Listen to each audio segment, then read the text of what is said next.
Okay, there you go, Hing. Hi, and welcome to today's webinar featuring four esteemed Asians and Pacific Islanders in academia. This is part three of a four-part series in which we are having conversations with Asian and Pacific Islander planners. I'm the chair of APA's Asian and Pacific Islander Interest Group. Our group is fairly new as it was formed 2 years ago. Our goals are to bring together Asian and Pacific Islander planners, assist them in their career development, discuss issues affecting the communities and neighborhoods that are predominantly Asian and Pacific Islander. Please invite others to join the interest group by filling out a membership survey form from our website. The website is apiplanning.org, and it'll be shown on your chat right now if you want to join. Just use our website and then go to the Join Us button. The membership is completely free and will periodically send emails of our upcoming activities and events. I'm very excited to listen to today's webinar as I taught graduate level urban planning courses at San Jose State University for 20 years. Todd Vanna-de-Lac is our programs director, and he will serve as today's moderator. Todd will also introduce our four panelists. Todd? Thank you, Hing. I wanted to preface, I do have a cold, so I will mute myself if I need to cough or do something like that. But I am Todd Vanna-de-Lac. I am the programs director for the interest group, the APA Asian Pacific Islander interest group. I'm also an independent private consultant based in Chicago. I will be serving as the moderator today, which is part three of our four-part series on conversations with Asians and Pacific Islanders in the planning field. Part one was back in November of last year, which was focusing on the public sector. And part two was earlier this year in February, which focused on the private sector. The four-part series is designed to learn from each other's experiences as we are all at different points of our planning career trajectory. Some of us are earlier career and mid-level planners, while others are seasoned veterans who have much to share. While we often learn from our colleagues at various points over our career, we value the opportunity to learn from colleagues who look like us and share similar experiences as fellow Asians and Pacific Islanders. Today, we are elated to be joined by a slate of four professors and leaders in the planning academic world. I will briefly introduce each of our four guests before allowing each of them to share more about themselves. From there, I will moderate a roundtable discussion with the panel. A friendly reminder is to share questions for our panelists in the chat box. We will ask many of our participant questions as many of the questions as possible in our 90 minutes together. Just checking to see if there's any more guests. I was actually a little nervous, just to preface, being the moderator, because I am from the private sector world and not the academic world, but I am married to an academic and a scholar and a professor, so maybe that gives me a leg up. We'll see. We'll see how the 90 minutes goes. But our guest today, first is Dr. Yingling Fan, was recently named Associate Dean of Faculty for the Humphrey School of Public Affairs at the University of Minnesota. She received a BS in Transportation Engineering from Southeast University and a PhD in City and Regional Planning from the University of North Carolina at Chapel Hill. Next is Dr. C. Ajin Lee, who is an assistant professor of city and metropolitan planning at the University of Utah. Ajin has a BA in psychology and Asian American studies from UCLA and a master's of urban planning from the University of Illinois at Urbana-Champaign, I should say. She then returned to UCLA to earn her PhD in urban planning. Next is Dr. Chanam Lee, who is professor and executive associate dean at the School of Architecture at Texas A&M.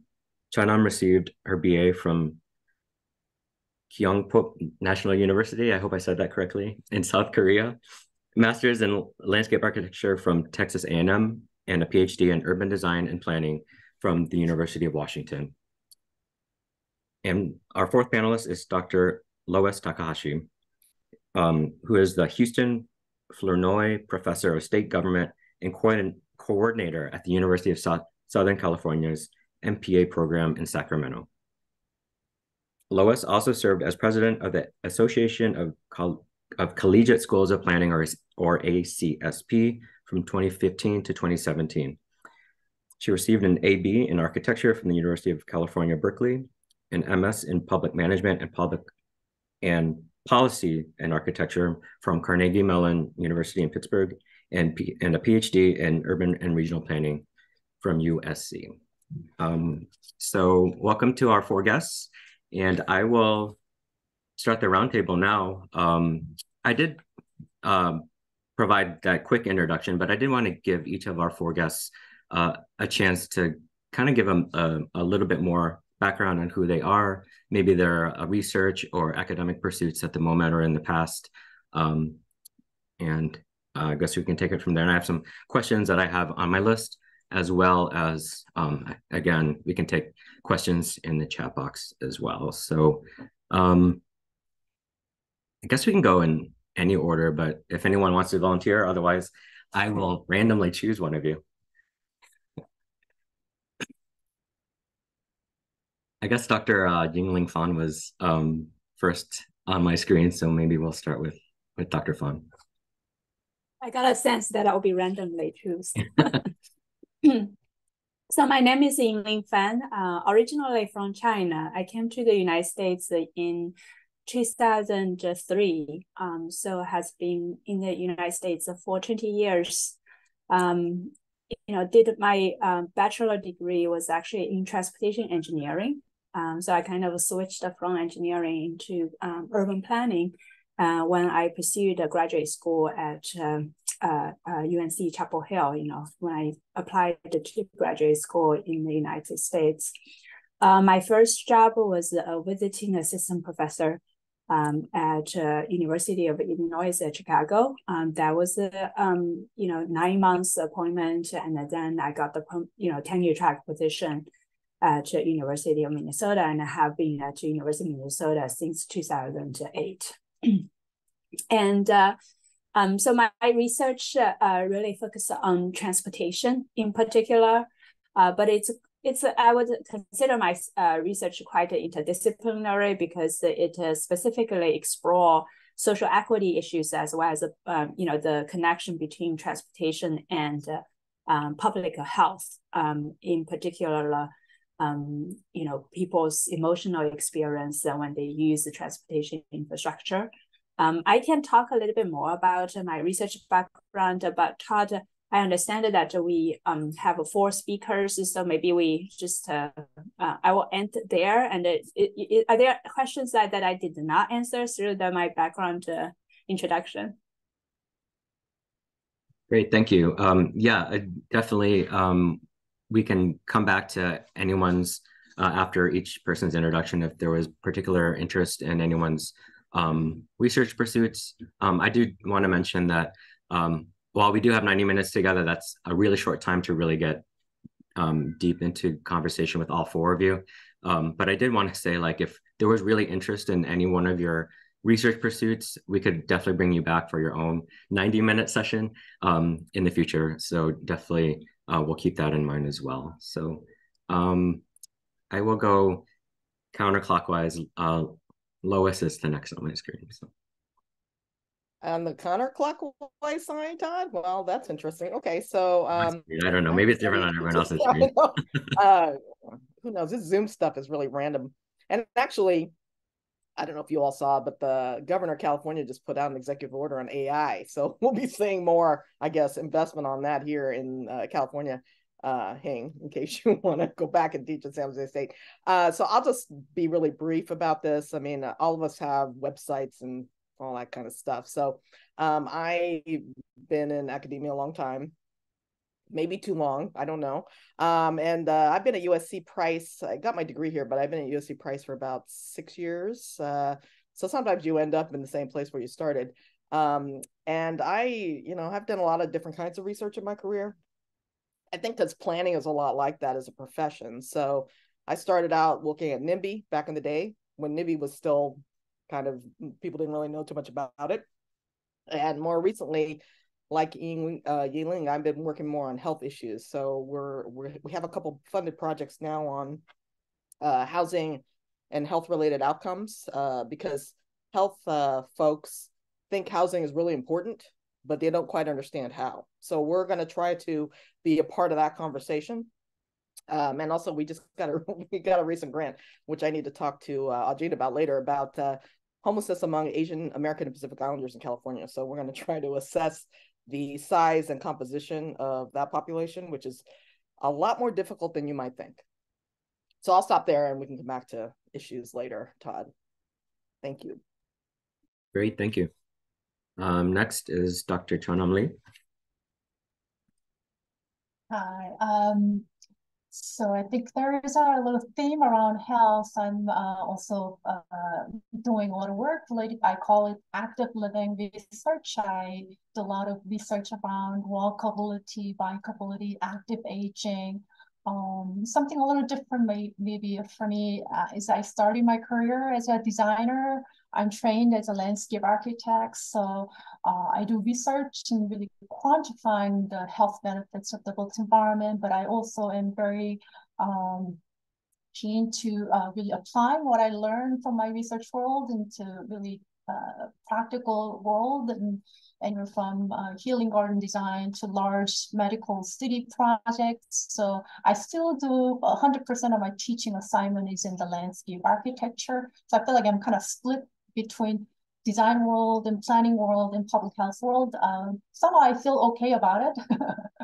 And I survived in that world. And I think, that's sort of what I do, I guess. What else? I think that's pretty much it. I've been teaching at A&M for about 20 years. I did my master's here and went to Seattle, and then somehow as Louis, I came back to where I started and teaching since 2004. So it's my 20th year. So that's it. Great, thank you. And Dr. Ajin Lee. Hi, everyone. So my entry into planning academia was I, as an undergrad, thought I was going to be like a clinical psychologist, but I happened to work for Paul Ong, who's an urban planning professor, and kind of got exposed to understanding racial disparities on kind of a city or systems level that I found that I was a little bit more interested in. And I was working with and for different immigrant nonprofits in Los Angeles for several years. I don't know, Lois, if you remember this, but I had asked you at one point if I should get my master's in planning, and you told me no. But I didn't listen to her and decided to go to school. And I think part of it is with my experience with these different immigrant nonprofits, learning how, especially during the foreclosure crisis, learning how communities and neighborhoods can really self-advocate by learning through different, policies and planning tools. So that's kind of how I decided to get my master's, and then eventually kind of for academia, my interest from the foreclosure crisis was looking at what happens, what causes and what are the consequences of having racialized spaces and neighborhoods, particularly looking at housing community development issues. And so I've also looked at that, looking at what happened to immigrant nonprofits right after Trump got elected. So in these times of crisis, what happens? And then it wasn't planned, but with all the anti-Asian hate that was happening, some of my work also kind of shifted to organizational, institutional policies around diversity, equity, inclusion as well. But happy to talk more about it. Todd, I know you got some questions, and it looks like there's some questions in the chat as well. Yes, thanks, Ajin. Let's jump in. There is one question in the chat that I see from Vanita Murthy. If you wanted to ask your question, you're welcome to unmute yourself. You can, or if you wish me to do so, we can do that too. I'll give you 5 seconds. If you don't unmute yourself, I'll ask it. So. Yeah, hi. Thank you for hosting this webinar. I appreciate it. My first question is, I wanted to pursue PhD in planning during the pandemic, but refrained myself from doing so. Because I wanted to see, it's a lot of investment in time and energy. So I am interested in research, but I'm more the community service type. but I know, and I'm also pursuing leadership positions at Oregon APA. So I wanted to see how updated do you have to be? I mean, do you have to pursue education? I know we do that for the AICP, but or else is it important to stay ahead in how does that help? And how does a PhD help that way? Thanks. Can I jump in here? Because obviously I didn't give Aujin the best advice. So let me try to remedy. I don't remember that conversation, Aujin, but obviously maybe I was drinking. I don't know. So it's a really important question you ask, Vanita. And part of this is about where you see your career trajectory. And I think Yingling put something in the chat about this. A PhD is not just the next step in academic training. So it's not like you're getting just a few more skills. It's really about trying to focus on a research career. So a PhD is a credential, and there are some students I've had in the past who needed a PhD so they could move up. So there is that part of it. But for most people, it's really about, are you wanting to get into a research type career, whether that's, teaching. Hing was talking about teaching in San Jose State. Some of these institutions want you to have a PhD to teach. So if you want to teach, maybe that's something you need. I have a former student who's an administrator at a community college, and when you get a PhD, you get paid more money as an extra bonus for the extra degree.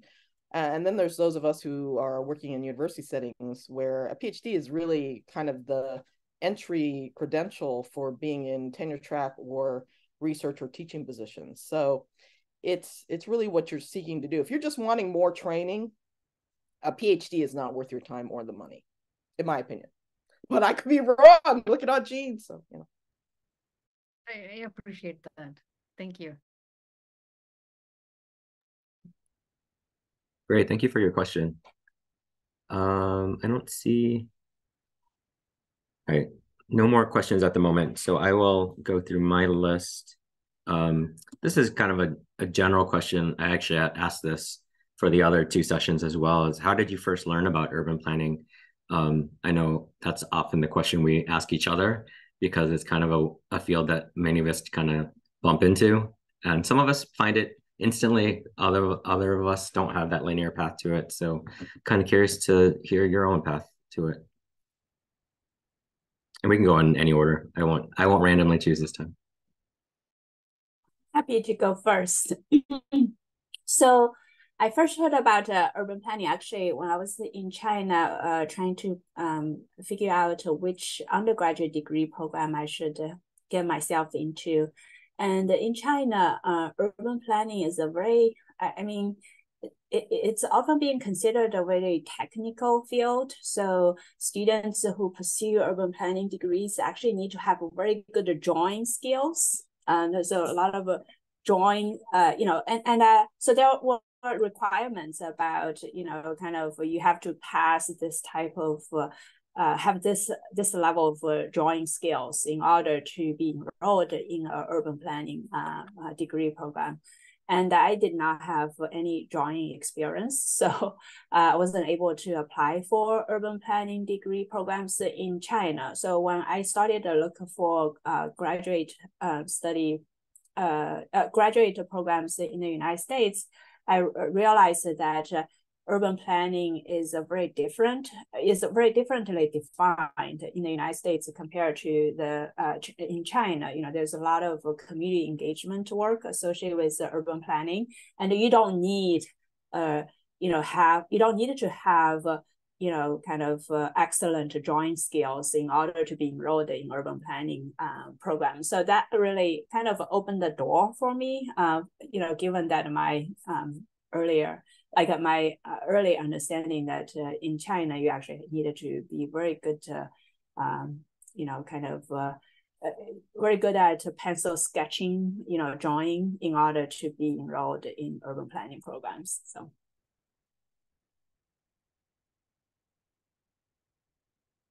Well, I can go next. It's interesting because I came from more design background. I always want to be an artist or something. I love drawing. I love the art side of it. And during my professional training to be a landscape architect, the constant doubt was that whether this drawing looks beautiful, I can create a beautiful image, etc. But I wasn't quite convinced that what I'm doing is the best. I'm creating the best environment for people. Am I? Is this the right, shape or location of materials, or is it the right urban form that I'm creating, etc. too. So for me, my interest in urban planning was to become a better designer, to learn how to use the data and evidence to inform my design so that I can be more confident, so that I become less intuitive designer and more of a evidence-based sort of designer. And then I started, I've become more fascinated by the kind of research that planners do and the kind of scale that I can make an impact with the kind of decisions I can make as a planner compared to landscape architect. So I still live in both worlds. I see the pros and cons and the breadth and the depth of impact or the practice that you can do or teach. But I think for some people, they know me as a planner, for some know me as a designer. But I think for me, the discovery was my, my desire to look for a more to gain a confidence as a designer and look for more research and hardcore evidence. And there's the science aspect of planning. I know planning has more than, hardcore science or everything, but had that objective data that I could rely on to guide my design decisions. So that's how I kind of got started to be a better designer and got into the planning.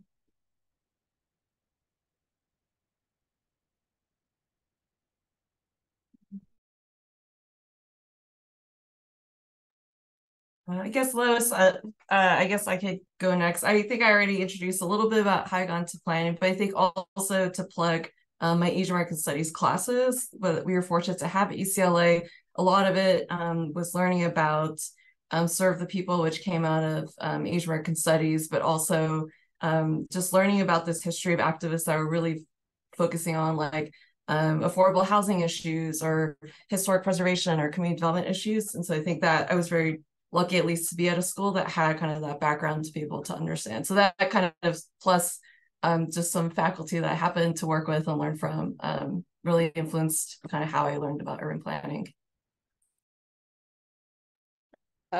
So I didn't know about urban planning. So I'm one of these people, Todd, that didn't know what urban planning was. So, and being president of ACSP, that's been an ongoing issue that working with APA ICP is really, how do you get more people to understand what the urban planning profession is really about? So so as Todd's mentioning how some of us run into it sort of kind of by accident. So unlike these other really stellar people that we have on this panel who were more deliberate in their career trajectory, I sort of kind of fell into it because I was looking for something to bridge my architecture background, which I wasn't going to pursue as a career after a while. After I figured out what the career was really going to be about, I decided that wasn't really going to be for me.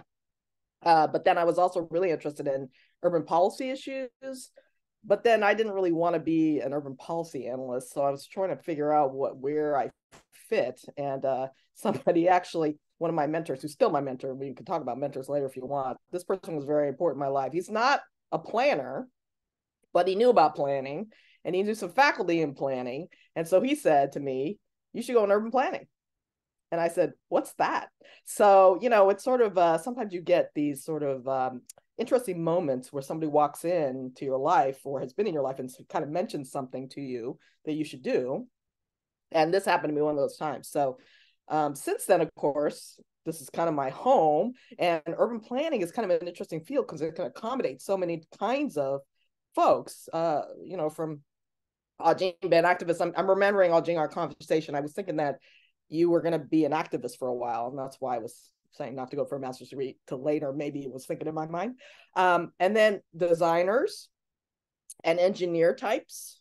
But as you can see, we all kind of came into this because it's a very open, although Ajin could talk to you about some of her diversity work, it's a fairly open kind of discipline in academia. We although there are some areas that are seen to be more traditional than others inside the field, it's pretty open and you can make your way in it. So I think for me, at least, I like the idea that I was going to do something about cities.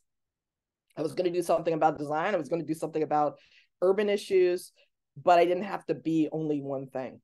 So running into it is exactly how it happened, Todd. And I think there are lots of people who kind of talk about their career getting into urban planning in that way. And I hope in the future, these sorts of panels can educate people so they're not having the same sort of accidental collision with the discipline that I had and some other people had.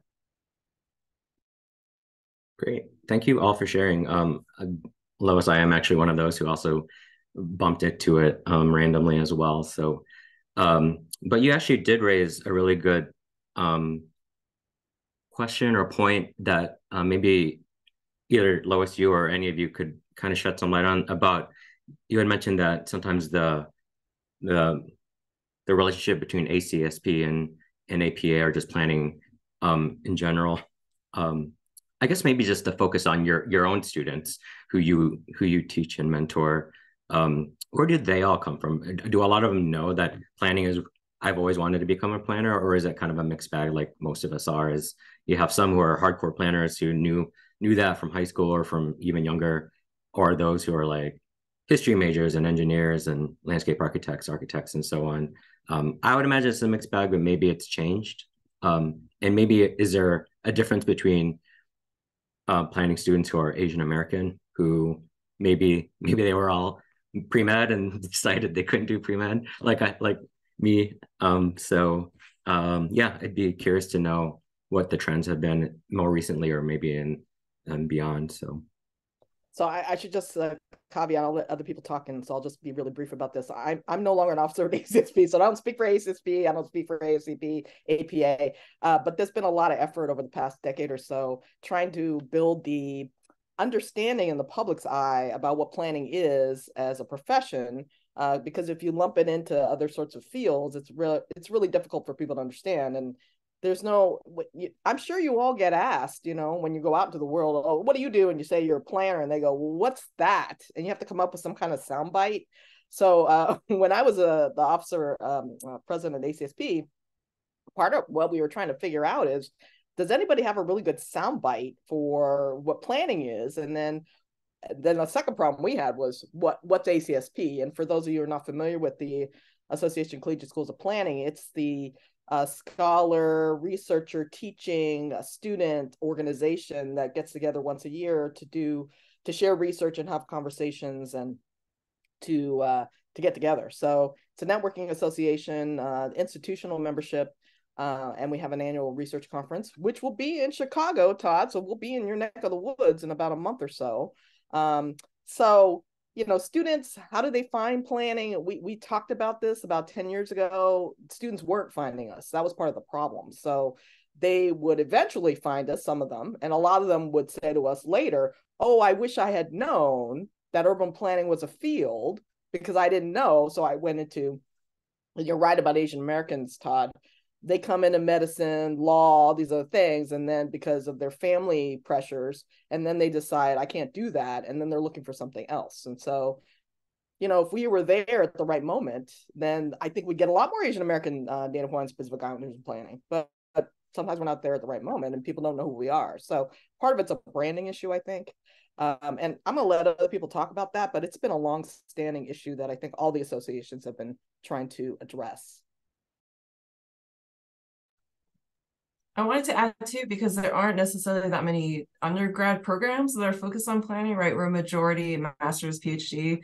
And so I was previously at the University of Oklahoma, and we started having more undergrads who knew about planning earlier because they were in some kind of environmental studies major, which is also here at my current institution as well. And so I think the students that I have found that are interested in planning much earlier are more interested in like environmental, ecological issues.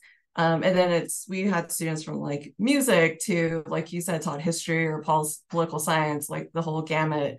And because at least at OU, we didn't have an undergrad, we were willing to look at anybody who came in who had at least some kind of interest, whether it's like why does my neighborhood not have their sidewalks, fixed, and everyone else in the city it is? Or like at least they have some kind of interest or understanding of cities or what they're interested in. We would look at their applications.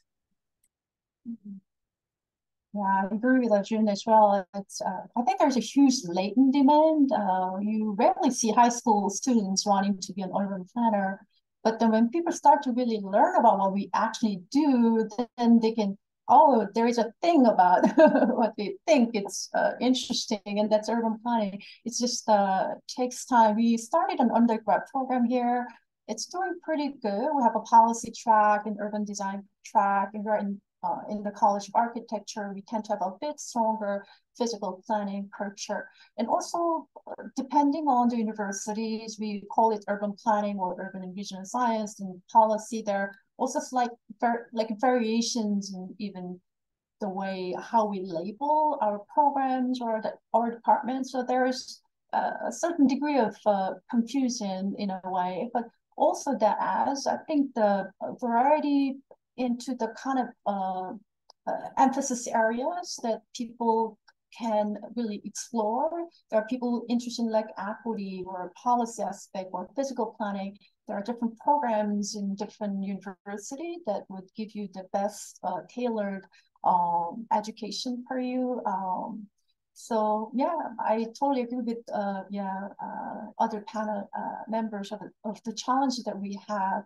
But I think we're at a time where our discipline is picking up some momentum with a lot of environmental issues. We have also strong hazard planning emphasis, and health is also picking up on also transportation, smart city, and data science. Now I think a lot of subdomains of planning, scholarship and practice are more embedded into the larger society. People are understanding and recognizing the disciplines a little bit better, slowly, but hopefully, yeah, I want to believe that we're in a positive trajectory. Yeah. So I wanted to share that at our program, we did have Asian American students, and those students tend to be, very enthusiastic actually about urban planning. I think because what Lois and Arjun described, that planning is relatively more difficult to find. I mean, it's a kind of a field. It's not widely understood by the society. What is planning? So especially I think Asian American students, when I talk to them, why did they choose urban planning? Some of them would have they just love trends, have a particular enthusiasm about, infrastructure, urban infrastructure, and then discover, and they actively sought out and try to figure out, okay, because I'm interested in those things, what are the educational programs that I could pursue, and I identified urban planning as one of those. I also wanted to share some international student perspective. I find out that with international students, especially I think students from China, because that how urban planning is being set up in foreign countries could be very different from how urban planning is defined and set up here. So they come here, kind of join our urban planning programs, and always have that shock, being shocked to some degree. Oh my God, this it emphasizes so much about community engagement, public participation, and something that they did not expect to experience. So they were expecting more technical knowledge delivered through our program, and often consider our program being focusing on non-technical knowledge training rather than GIS, geographic information science. So they expected modeling techniques being taught in urban planning, being required course, but in our program it's not a required course. And also international students also tend to struggle with the fact that most urban planning programs are not considered as STEM degree programs. So they would have issues when it comes to getting visa, getting visa sponsored by their employers. I don't know. I mean, I haven't been up to date with what's going on, about the visa issue associated with non-STEM students. My understanding is that if the degree program is not considered as a STEM, they only get 12 months to find a job and then potentially stay in the United States. If the degree program is considered in the STEM category, they would have 36 months to get a visa, to get employed, find a job, find a sponsor for their visa, work visa, and be able to stay in the United States. So a lot of our international students in our degree program, they actually seek out joint degree programs, get planning and engineering. But the motivation sometimes is because that they know that if they got planning degree only, they would only have 12 months in order to look for employment in the United States. So that's something I think I would think that the international students and domestic students would have very different perspectives. Great. Those are really good perspectives on all fronts. I actually wanted to come back to some of Yingling's points, but we do have another question from Vanita again. I can, if you want to unmute and ask your question, you're welcome to.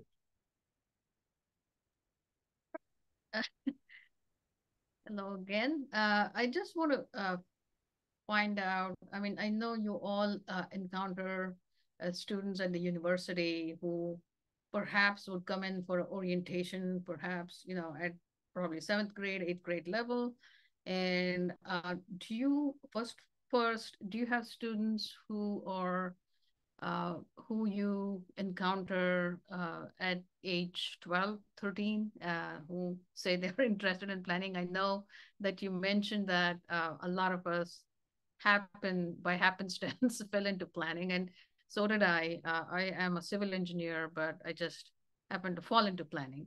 And so how do you initiate, or how do you get students interested in planning from a young school age? And recently, as I think last year, we've had youth councils in Oregon where high school students who are actively interested in shaping their world are taking an active part in, having a say in planning. And we also have a state conference this year that has a session around youth engagement. But before that, I would love to know how to engage students from a young age and how to build a pipeline of planners to pursue a career and so on, to become, like state senators. I mean, however, because planning is so versatile, can do any number of things. Thanks.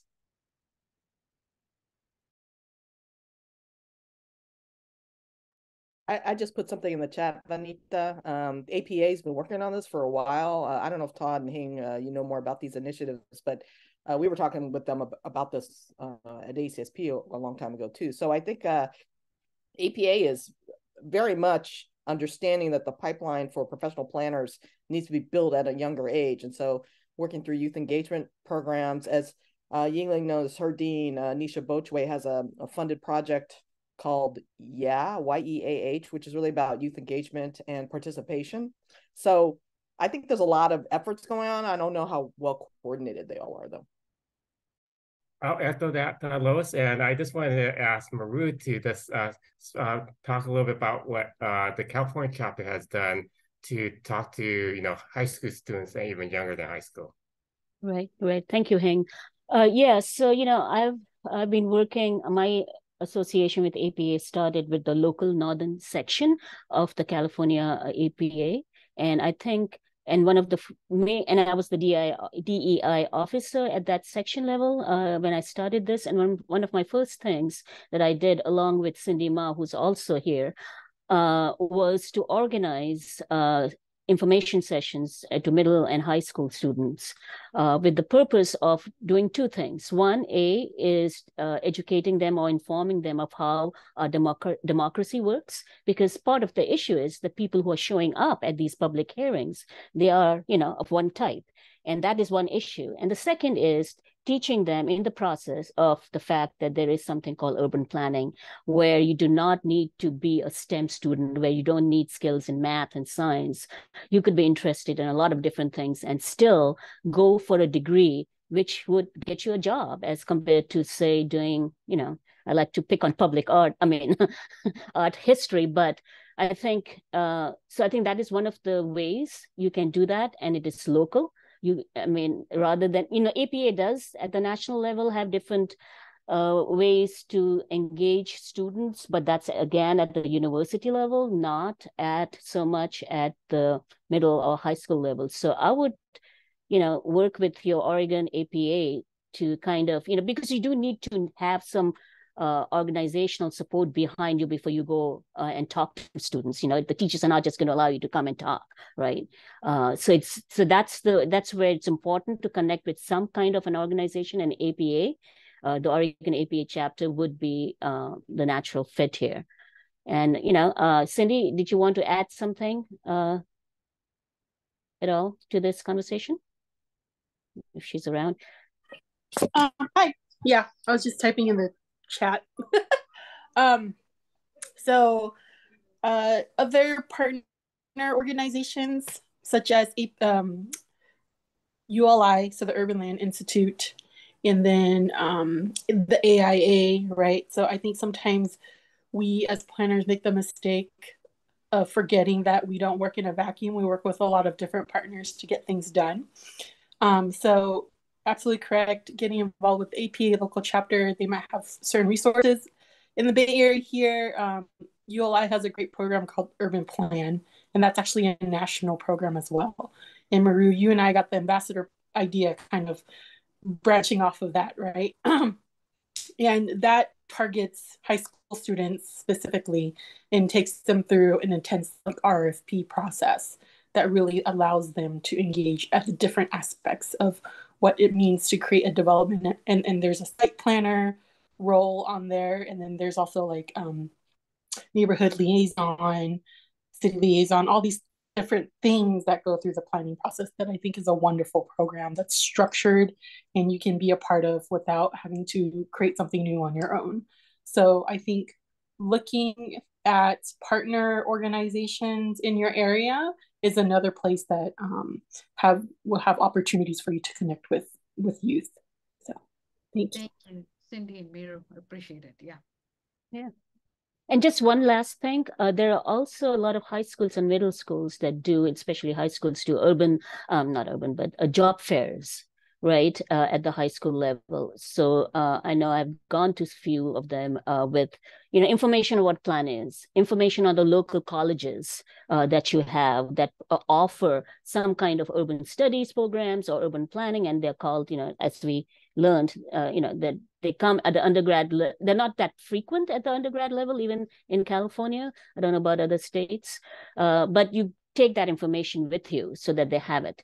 And obviously, you want to be mindful that you don't want to go there when you go there when they are juniors or even a freshman, so that they can start thinking that there is a career called urban planning before they make up their minds as to what they want to do or not go to college or go to college. Thank you. Yeah, we do have some level of engagement, but not at the level that I think the main part is the administrative support that you talked about, Miro. That's something that we lack, but we have a good volunteer base within committees, and that's something that we can build on, I think. And there are a couple of us within the Education Outreach Committee that are trying to build this program up. So I think I'll take your ideas and go back to my folks and see how various ways that we can implement these ideas. Thanks.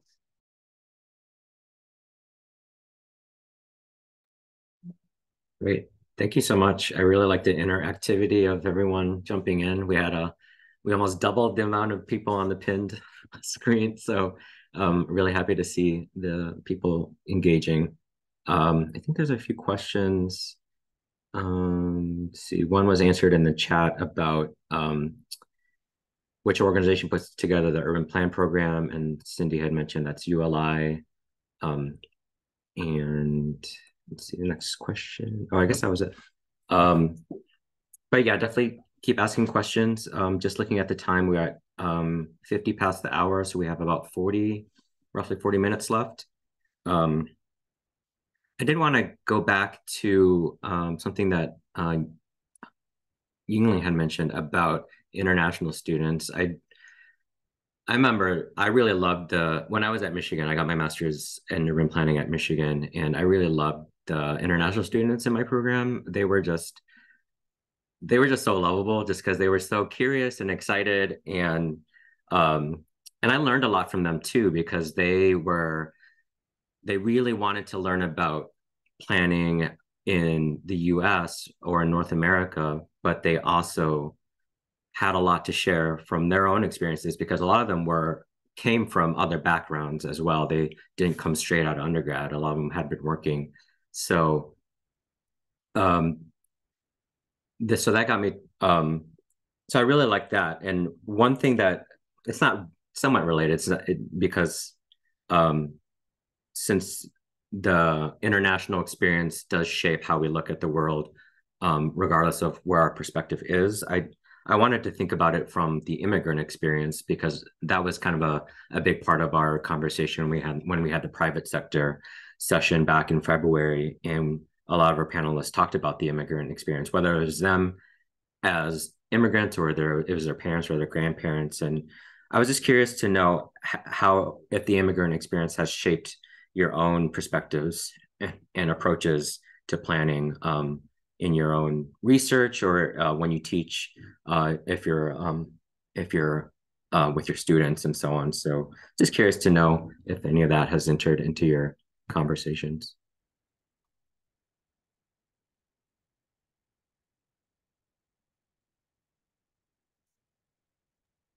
Yes, start. So I came to the United States in 2003. It was a lot. I think as a newly arrived immigrant back then, there was a lot of challenges because unfamiliarity with the classroom culture in the U.S. That type of experience, I think, certainly made me more aware of, for example, some of the challenges might be faced by first generation students in our classroom. There's a lot of similarities when it comes to people don't have prior knowledge about the system out there, right?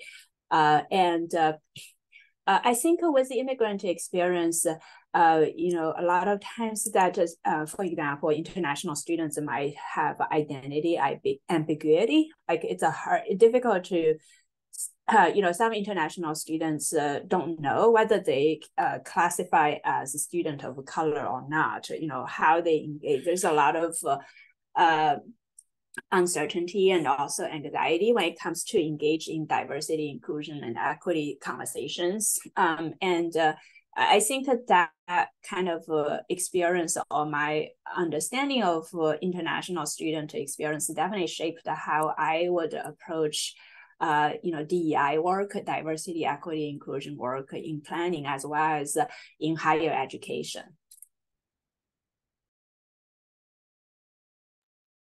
To add to that, so Yingling also, she also did a study of international students, so brings a lot of great expertise with I forgot GPIG anyway in ACSP. But and Ajun was the keynote speaker for the session we had, centering international students' experience. Thanks. But anyway, yeah, so in addition to kind of research on international student experiences, part of it is also something that I tell students is immigrants and other communities that need tailored interventions are not going to be an efficient population to work with. So planners really need to think about when you do translation services, what are the different types of translation, how many different languages you need, what kind of touch points do you need to even get them to come to a meeting? And not that we have to think about efficiency, but that we need to account for how to do this extra layer of outreach for some of these communities. And also some of my research also looks at, and also in the kind of DEI work too, is thinking about, we don't want to also overgeneralize immigrants as well. So we have low-income folks who came into the country, and we also have very professionalized immigrants who are coming in. And so even thinking about the ways that we engage in practice, it's also being aware that we might have like very middle, high income immigrants who maybe need translation services, but they have, it's not going to be the same barriers as somebody who's working like multiple jobs and can't make a meeting at 5 p.m. Right. So it's, so I think it's always thinking about like who is an immigrant and what kind of immigrant and what are the circumstances of coming over, as well, in addition to kind of our student experiences and that kind of breadth of diversity.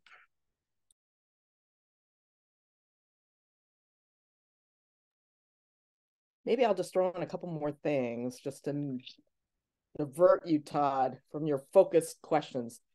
So, what's interesting about this panel is that it represents a lot of the diversity in Asian American faculty, but also leadership. So, part of the issue, I think, which is true probably in planning as a profession, but also in academia as a sort of group of people, is that there are many of us, and Asian Americans, I mean, and both domestic, native-born, and international folks, and we tend to be a little bit overlooked in terms of senior leadership positions. So it's really wonderful to see folks as they move up in the ranks to be able to both be a role model, like you're seeing this panel here. It's really wonderful to see women, Asian American women, and Asian women in leadership positions in planning academia, because you don't often see that, unfortunately.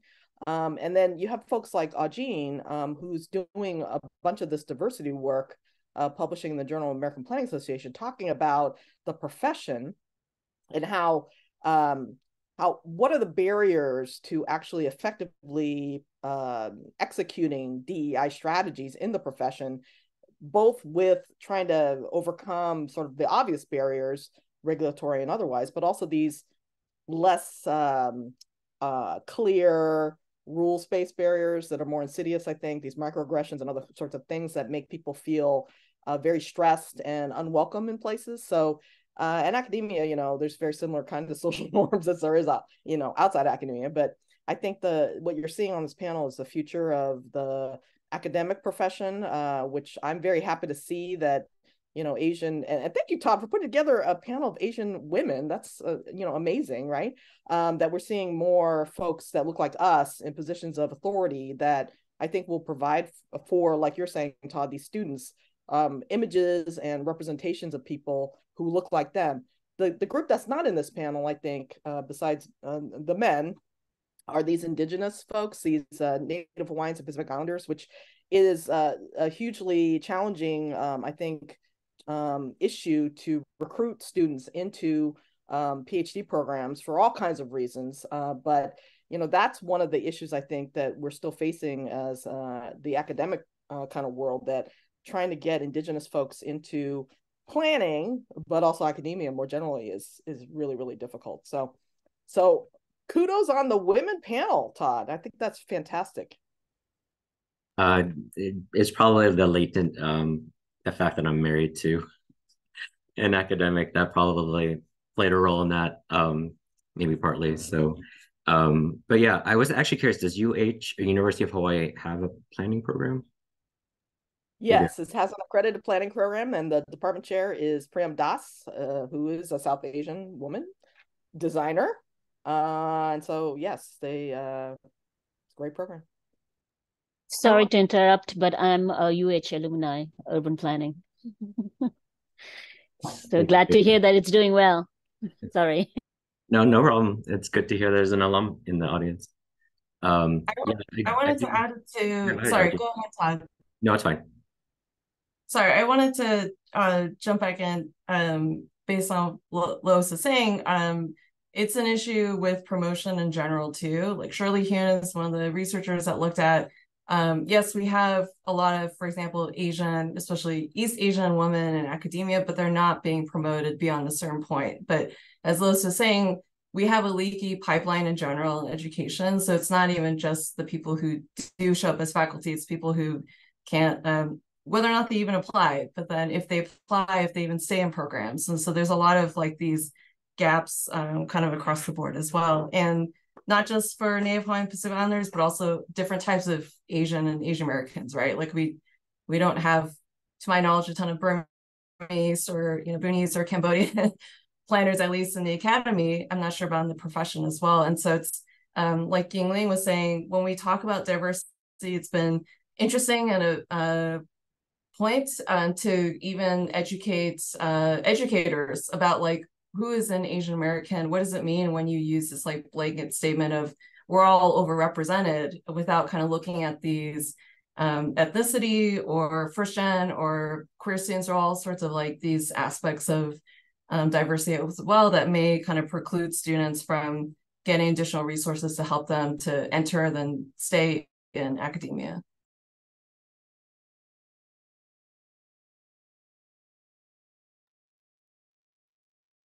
Great. Thank you for all that input. Let's see, looking at the time again, we're 1 past the hour, so we're about a little under a half hour left.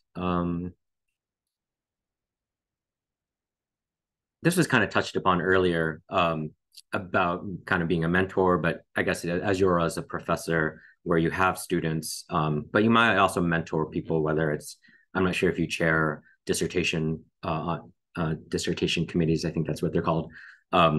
But just in general, like what key lessons, like every year, do you have like 1 or 2 lessons that you always want to ingrain into your students, like your golden rules, or whether it's related to planning or related to like studying or just life in general? Yeah, I'm just kind of curious to know about that as well. So.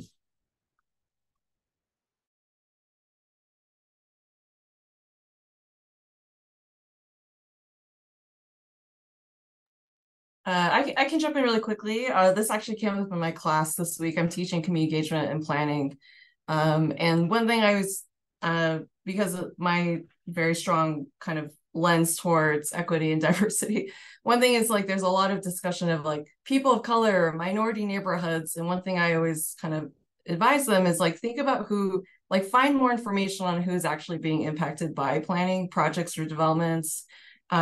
Because if you're working and we have like Tongans who live here, right, that's going to be really different engagement than the aging, mostly white, elite neighborhoods that are also in the Salt Lake City region, right? So we want to do engagement. We're supposed to do that, but like thinking about like finding more information. A lot of like planning documents have very little demographics, or if they do talk about race, it's maybe one graphic, right? And it's nothing beyond the major racial categories if they include all of them at all.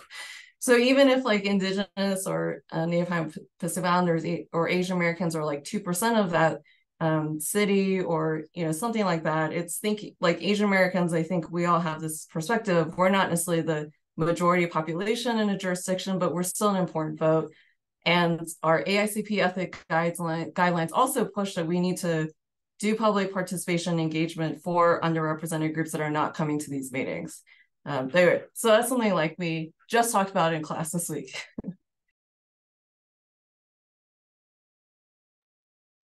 I can share a little bit of my experience taking students to China, American students to China.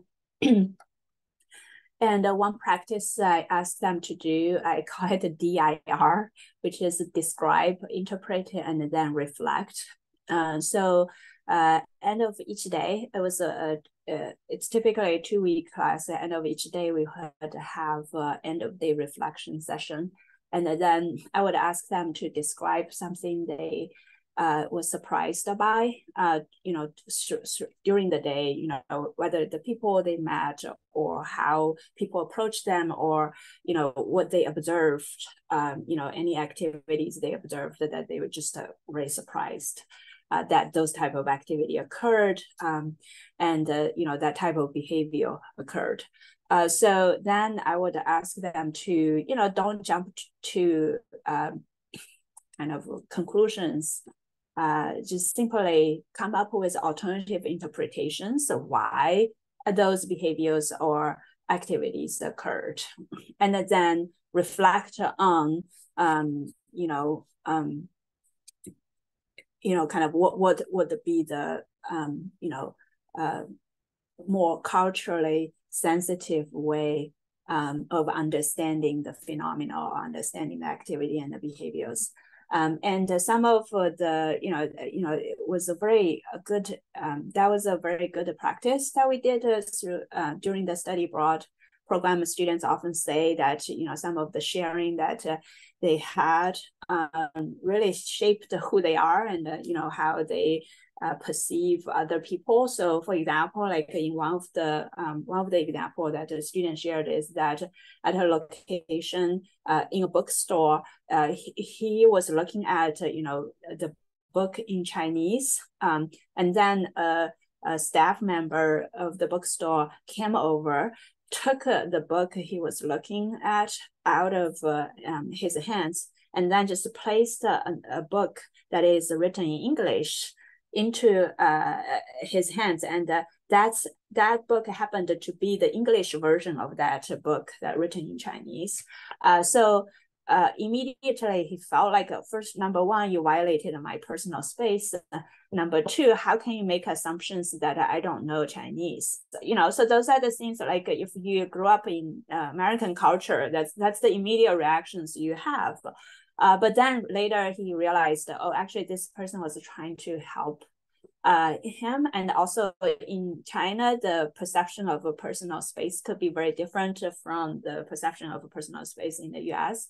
So I think, one thing that I often, and this is not from me, I think somebody else said that planning is actually an ethical inquiry. In the end, it's really about how we get along with people who have different background, and how we live together in this world. So I think that's something I hope our students, students who took on my class, able to understand that there are just diverse perspectives out there, and don't make assumptions, and really build human-to-human relations. I want to talk about mentoring, but I want to hear from Chanam first. Mentoring? How about mentoring first? No, go ahead. Talk about your students and stuff, because I want to talk about a little bit about mentoring to address Todd's question, but I want to hear from you. Yeah, I'm very much into mentoring too. Peer mentoring, formal, informal mentoring, student mentoring. I think that's a very big part of what we do. A lot of teaching, I think, is basically mentoring and facilitating their learning. And I think some of the words that I often tell my students are, I'm just trying to think about the kind of things that I tell my students quite often. Take an ownership of your own learning. I do that a lot to my undergrad students. And also, these days, I find a lot of students to be quite competitive. All the way throughout, oh, this person is writing like 3 papers before they graduate from the PhD program. I should be writing more to be more competitive in the job market. Or there are a lot of quantitative things that are going on in the world. They makes things a little challenging, and sometimes the quantity and quality don't always go together. You have to sacrifice one or the other, or you don't have time to really reflect, as Yingling mentioned, and you just keep going to have one more line in your resume. So I'm kind of, having my own reflection as to how this academia will evolve long term. But I think some other terms, I guess tell my students, don't write knowing your own learning style and knowing how you learn and be comfortable with it. But it's very difficult when you see others doing certain things and going faster in milestone in the PhD, or getting better grades. And so it's balancing the learning with some of those superficial kind of measures, not all, A students would get the most learning out of it, or those who are writing, the most papers out of it, as the depth of the knowledge that we usually try to, kind of provide in the higher education. So I don't know. I'm just kind of thinking out loud some of the things that are going on. But I think the key would, I guess, to really nurture and how individual students are different, how we try to mentor and guide them, even in large classes, and try to really look for respect individual cases and styles, learning styles that are different. That's what we often do in academia, especially in higher education. But we are in transitioning kind of periods with ChatGPTs and all those other things that are going on in our world. There are a lot of competing priorities, the pace of learning versus the quality of the learning, all the performance criteria that are quantitatively driven, difficult to measure quality of teaching and learning. So a lot of struggles, but I think we are definitely going through. We'll find a solution. I haven't really, found myself. I'm here to probably learn some other, maybe along the way, that's maybe leading to mentoring. I think that's right. The individual nurturing becomes more important in this world of matrix of numbers and quantifications. Yeah. So let me, all the stuff's been really, really interesting and actually helpful to me. So thank you everybody on the panel. But Todd, to your question about mentoring, it's a really important way to open the pathways to both academic life, but also I think, as Ajin was mentioning, Yingling was mentioning too, the pipeline to leadership and promotion, which in academia, there are the stated rule. This is true everywhere, private sector, public sector, nonprofits, but there's the stated rules for which, a lot of us who don't have a lot of family members who are in academia, we try to follow the rules, right? We read the rules, we try to follow them. But as in any other profession, there are a lot of unwritten rules and practices for which those of us who are not sort of embedded in the culture of these sorts of organizations, there's no way for you to know. So having these mentors around, and as I mentioned, I have mentors who've been around a long time and have provided me with insights into when something happens that you don't understand what it was. Did I do something? Did I say something? If I do this, will this happen? They can help you understand what are the prevailing important pathways to success that nobody else will tell you for whatever reason. So that's really important. I think the idea that we all have mentors, longtime mentors. Some of them are shorter term. There are functional mentors who are kind of important for certain stages of your career, but also that all mentors are not equally proficient at all the things that we all need. And this is true everywhere, right? Not all of them can be emotionally supportive. Not all of them are going to know everything about how to progress professionally. Not all of them will be able to help you with all your problems. So you need sort of a kitchen cabinet or some group of mentors who are going to come in and out of your professional life at important moments. But without that mentorship, and this is why I'm involved in so many different mentoring programs where, we various leaders in the different areas of work have put together these mentorship programs to provide conduits of opportunity to link with senior leaders for people who may not have those kinds of access. Without those kinds of mentoring relationships, it would be really difficult for any of us, I think, to be successful and to move up and to become those leaders in the profession that seems like it should happen because you work hard. No, just like in any other profession, it's not just about working hard. It's about knowing what's going on, understanding the field, being strategic, knowing how to say no, being aware of your own value in the marketplace. All of these kinds of things matter for success. And so particularly for Asian American, Native Hawaiian, Pacific Islanders, we're not necessarily taught to be assertive in such a way where we're going to be a good community member, but still proficient in being able to move our own careers forward. So, I mean, with Ajin, I'm starting to remember this conversation we had, Ajin. So part of our problems are that we care a lot about the community. We want our students to be successful. We know that there are these barriers and we want to be part of those action folks who are changing the institution.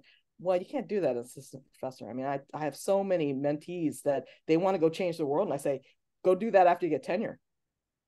And it's really difficult. So the mentoring thing, Todd, super important. Without that kind of institutionalized mentoring structure, so many people would not get tenure, number one, would not get jobs, and wouldn't get, move up, wouldn't become senior leaders. So super important, but the right people need to be in those places, I think. Definitely agree. Yeah, I think mentorship is really key, especially informal mentorship. I think you touched upon that, Lois, where it's not like a mentorship program, so to speak. And those are valuable when done correctly. But I think just seeking out mentors, and it could be a coffee here and there. It could just be a 2-minute conversation in the hallway at your workplace or in an academic building. And yeah, just last year I spoke at the state conference here in Illinois, and someone that I mentored like years ago, maybe like 8 or 9 years ago, she was in the audience and she came up to me.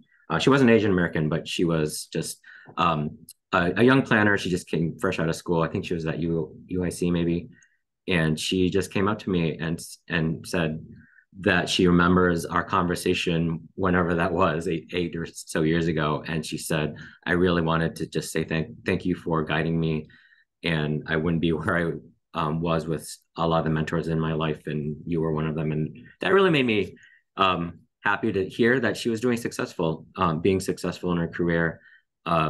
And so I guess maybe one thing, we have about 15 minutes. If this may not be our last question, but do any of you have like experiences where someone that you mentored before came up to you at a conference or later at some event and said, hey, I just wanted to say hi and thank you for guiding me whatever year it was?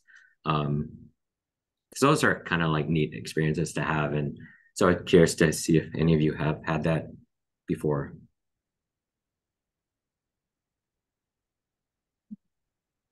Yeah, I just want to add myself as Louise, one of your mentees. I just wanted to say, it's not, I think how Louise helped me was like I had a traumatizing experience when I was on the job market. And it was very bad. I actually seriously thought about, putting forward a lawsuit. And one of my mentors, was recommending me to speak with Louise, and Louise was very generous with her time. And, after conversation, I really kind of like really helped me to think about what is most important. And I really need to focus on myself, my own career development, rather than fixing others' problems. So I just wanted to add that I couldn't agree with you more, Louise. Like, so much is not about working hard, right? And you need to have mentors to help you along the way.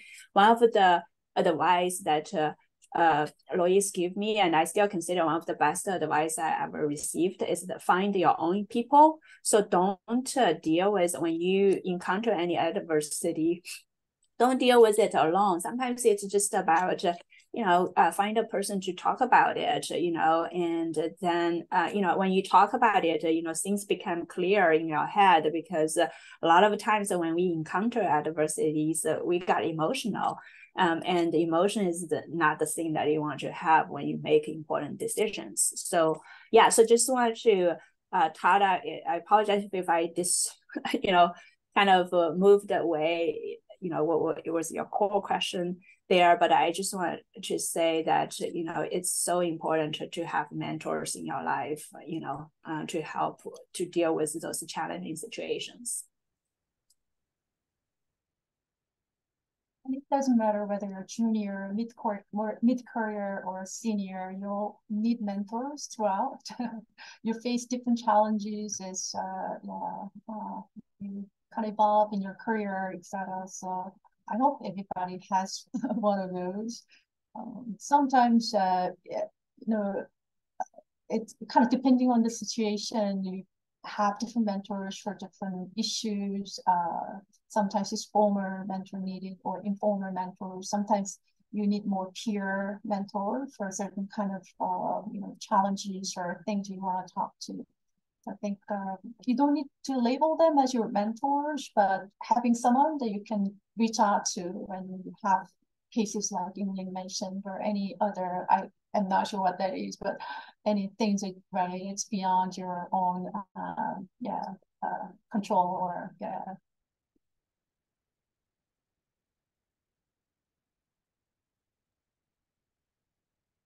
Great, thank you. We have 20 minutes past the hour, so about 10 minutes. So we have another question from Vanita. You can definitely ask your question if you wish. Yes, thank you. I have too many questions because I've faced a lot of adversity. And one of the questions I had was, I've had to pick up my bags and move wherever my husband goes for a job. And I just started my career in 2000. I mean, visa issues as always.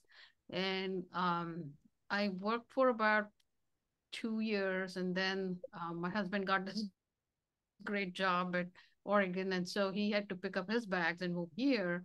And he was commuting between Oregon and Atlanta for about a couple of years. And, he was kind enough to let me work at Georgia DOT.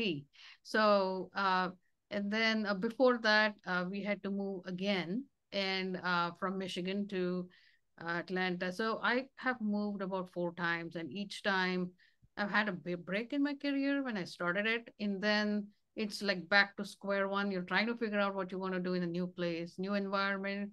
And I didn't have the luxury of mentoring or figuring out what I want to do. So I appreciate what you all said in that context, but what would be your advice? I know that's the reason I talked about this pipeline for mentorship is like, how do you, there are a lot of immigrants I know who have this problem. They have to move for jobs, and, planning as it is, it's a rewarding career, but also it's not a very well paid profession too, because we all do it for the love of the profession. So what would be your advice for somebody who is in the situation that I just put in the chat? And how would you guide them? I mean, I know it's better now than it was about a couple of decades ago. What would be your advice for someone in that situation? And how would you encourage them to not give up and keep looking? Yeah.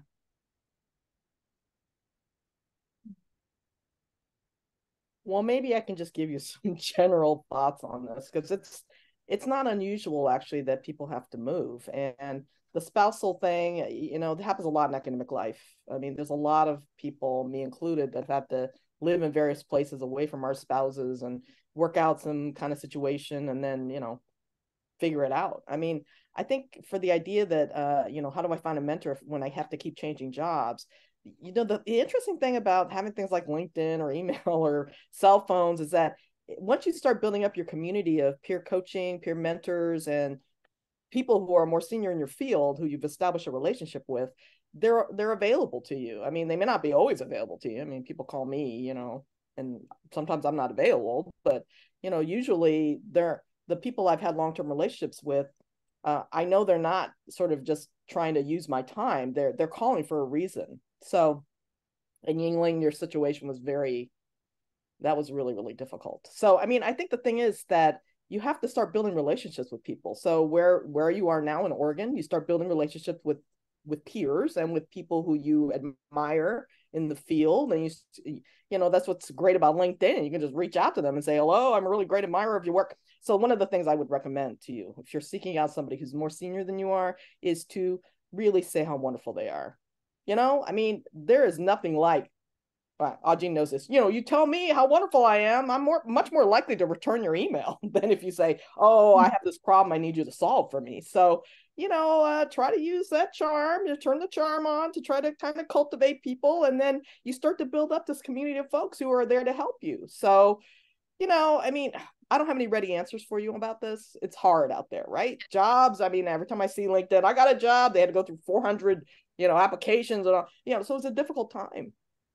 However, this is a long-term strategy. You know, this is not a short-term gain sort of thing. This is a long-term game where you are trying to link up with people who can, who are in your field, who are very influential, who have the ability to help you.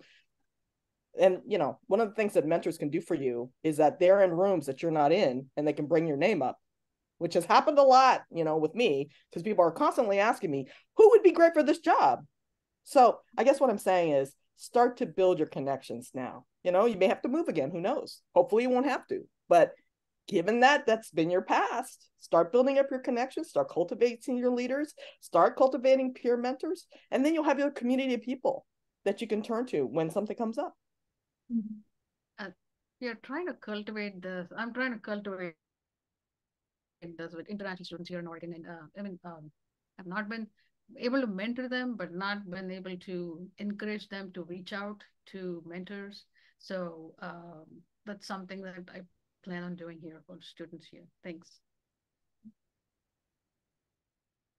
I'm just smiling because I feel the opposite. I've been living in Texas for 20 years, and sometimes I'm envious of those who, you know, who'll be moving around and exposed to different practices and different communities, and that's an asset for you too.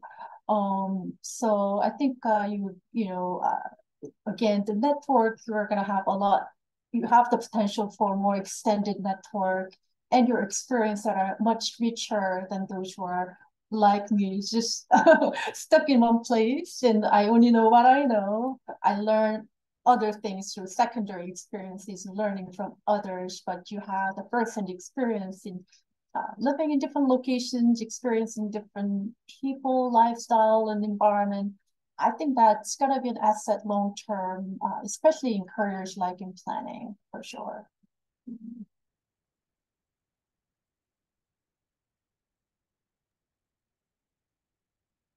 Great, thank you everyone for chiming in.